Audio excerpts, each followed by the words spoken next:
Logistical ডিসক্রিপেন্সির নামে আরও 1,33,00,000 থেকে 36,00,000 নামের তালিকা করেছেন। আর এই 13-14 বিজেপির প্ল্যান হচ্ছে bunch of bulk voter list যাতে আরও বাদ যায় যারা বেঁচে আছে। 14 ফেব্রুয়ারি দেখবেন তৃণমূল বলছে আমরা ভোটে লড়বো না। নমস্কার বন্ধুরা, আপনারা দেখছেন পারফেক্ট পলিটিক্স, সাদা বাংলায় রাজনীতির কথা।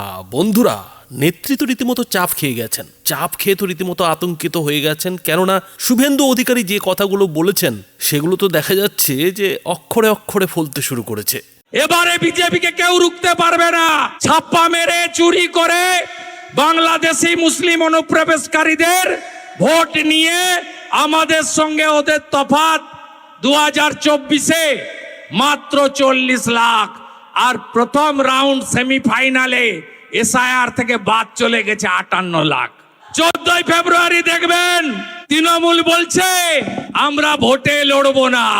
ভোটার লিস্ট থেকে আরো অবৈধ ভোটার, ভুয়া ভোটার আর লাভলি খাতুন নাকি খাতুন, এদের মতো বাংলাদেশি মুসলিম অনুপ্রবেশকারী রোহিঙ্গা মুক্ত ভোটার লিস্ট হবে। মেরা বুথ সবচেয়ে মজবুত। ওরা যদি মুসলিম বুথে 100টার মধ্যে 99টা ওদের পক্ষে ফেলে, আপনি সনাতনী আদিবাসী বুথে 100-র মধ্যে 99টা কেন ফেলতে পারবেন না? তৃণমূল নেত্রী মমতা বন্দ্যোপাধ্যায় এখন আতঙ্কিত হয়ে কি করে এই এসআইআরটা পুরোটাই বাতিল করবেন তার ছক কষা শুরু করেছেন। তার কিন্তু রাস্তা খোঁজা শুরু করেছেন। এবং আজকে তো অভিষেক বন্দ্যোপাধ্যায় এটাও বলল যে দিল্লি আমরা আবার যাব। অন্যদিকে তৃণমূল নেত্রী রাজ্যের মুখ্যমন্ত্রী নবান্নে সাংবাদিক বৈঠক করলেন। আর সাংবাদিক বৈঠক করে তিনি যেসব কথা এসআইআর এর বিরুদ্ধে বললেন, নির্বাচন কমিশনের বিরুদ্ধে বললেন, তাতে তো এটা স্পষ্ট যে নেত্রীর কোনো খেলাই জমছে না। কোনো খেলাতেই কিন্তু নেত্রী ইলেকশন কমিশনকে গোল দিতে পারছে না। উল্টে ইলেকশন কমিশন একের পর এক গোল দিয়ে যাচ্ছে। আর এই 26-এর বিধানসভা ভোটের 2 মাস আগে ইলেকশন কমিশনের কাছে একের পর এক গোল খেতে খেতে মমতা বন্দ্যোপাধ্যায়ের কিন্তু ঘুম উড়ে গেছে।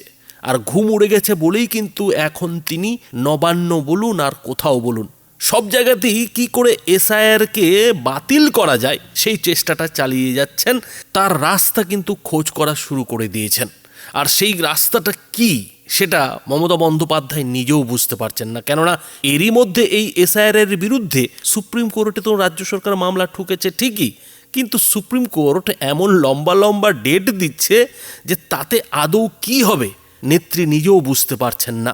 আর তিনি এটাও জানেন যে এসআইআর শেষ হওয়ার পর, ভোটের ঘোষণা হওয়ার পর যদি সুপ্রিম কোর্ট এই এসআইআর মামলার রায় দেয় তাহলে তো সবটাই গেছে, তার যা কিছু আছে সবই চলে যাবে। ফলে এই মুহূর্তে কান্নাকাটি করা ছাড়া, এসআইআরকে গালাগালি দেওয়া ছাড়া, ইলেকশন কমিশনার মোদি শাহদের গালাগাল দেওয়া ছাড়া মমতা বন্দ্যোপাধ্যায় কিছুই বুঝে উঠতে পারছেন না। আর সব থেকে তার বড় জ্বালাতন হয়ে দাঁড়িয়েছে এই যে মাইক্রো অবজারভাররা। যেভাবে কেন্দ্র আরও 2000 মাইক্রো অবজারভার এ রাজ্যে এসআইআর এর তালিকা বানানোর জন্য পাঠিয়ে দিয়েছে, তাতে মমতা বন্দ্যোপাধ্যায় বুঝে উঠতে পারছেন না যে তিনি এই মাইক্রো অবজারভারদের কি করে সামাল দেবেন। কেননা এই মুহূর্তে রাজ্যে যে 6500 মাইক্রো অবজারভার কাজ করছে, সেই মাইক্রো অবজারভাররা তো আর এ রাজ্যের কর্মী না।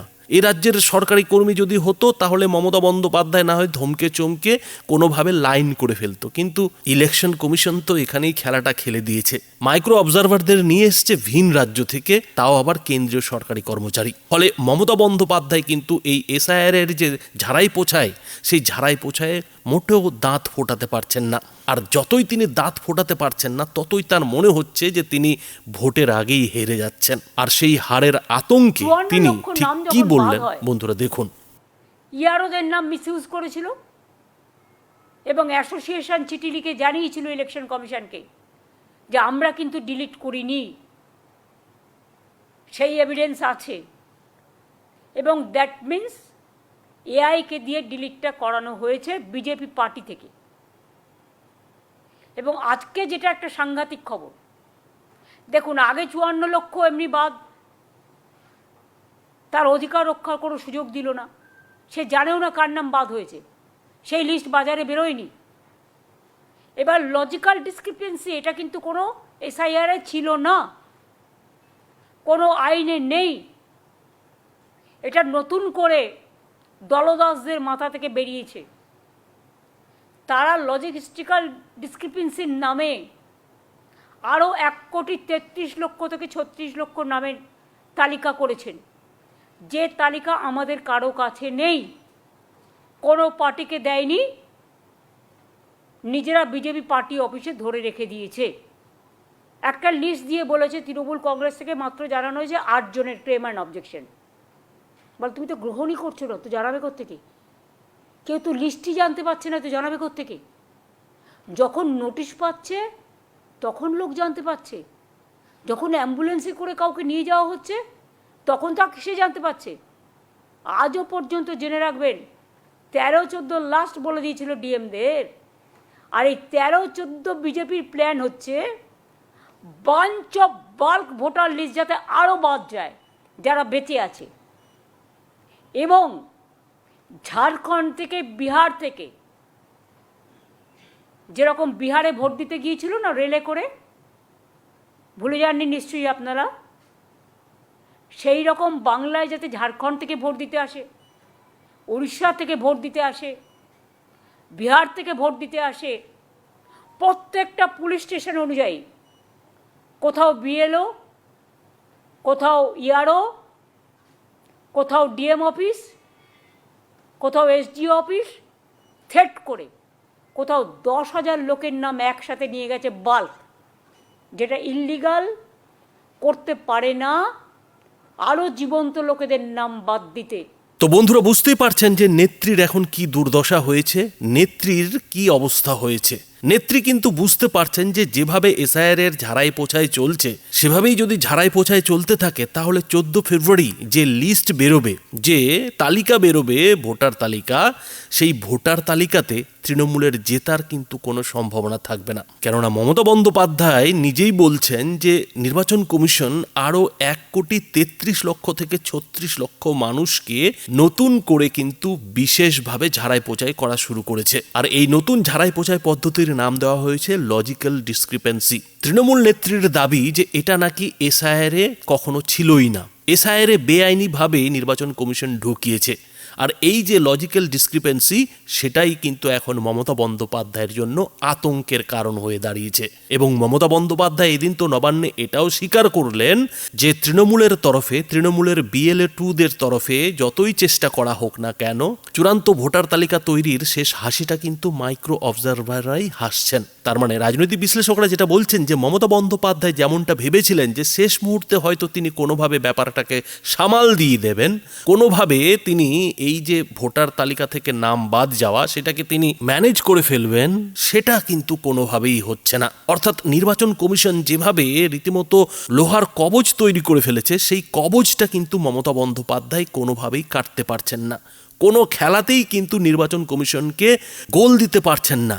ফলে মমতা বন্দ্যোপাধ্যায়ের এখন নতুন সমস্যা দেখা দিয়েছে যে এবার তিনি কি করে সামাল দেবেন। এমনিতেই তো 54 লক্ষের নাম বাদ গেছে, তারপরে আরও 1,33,00,000 যদি নাম বাদ যায় তাহলে তৃণমূলের কি হবে? এ তো শুভেন্দু অধিকারীর কথা অক্ষরে অক্ষরে মিলে যাচ্ছে। শুভেন্দু অধিকারী যেমনটা বলেছিলেন যে 1 কোটিরও বেশি মানুষের নাম চূড়ান্ত ভোটার তালিকা থেকে বাদ যাবে, নির্বাচন কমিশনের খেলা তো সেই দিকেই যাচ্ছে। আর সেটা বুঝতে পেরেই মমতা বন্দ্যোপাধ্যায় কোথাও যেন খেই হারিয়ে ফেলেছেন।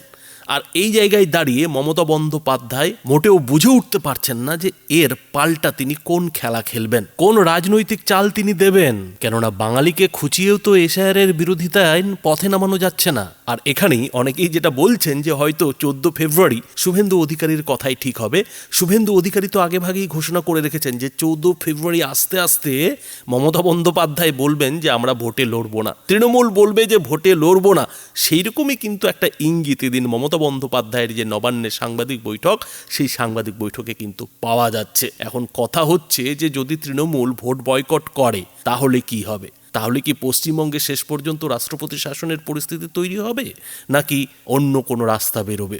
বন্ধুরা, এ বিষয়ে আপনাদের কি মতামত? আপনাদের মতামত অবশ্যই এই ভিডিওটির নিচে কমেন্ট বক্সে লিখে জানাবেন। ধন্যবাদ।